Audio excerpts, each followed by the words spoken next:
One of the most common ways of debugging is to print variables, and Gramex has a simple utility that helps with that.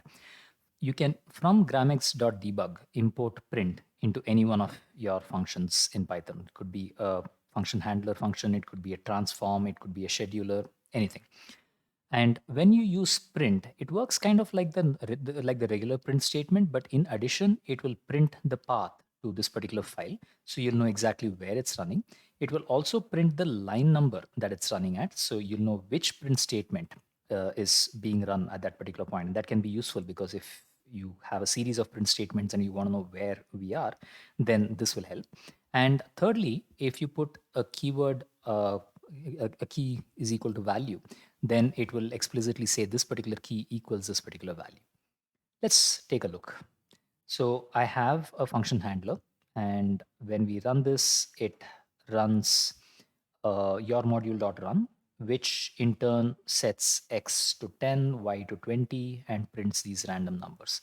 So supposing I said print x equals x, y equals y.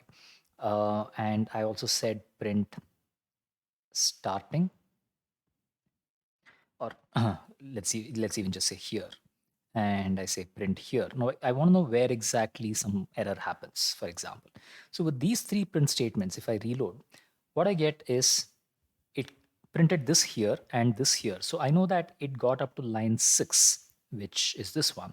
It got up to line 8, which is this one. So even though the print statements are the same, I have more context and which file it is. So it allows me to open directly in that particular location. And finally, it also tells me that at this particular location, x is 10 and y is 20.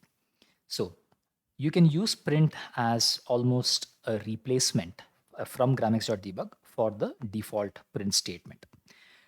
Also remember that print will pretty print your values, so the formatting can look a little better than the regular print statement.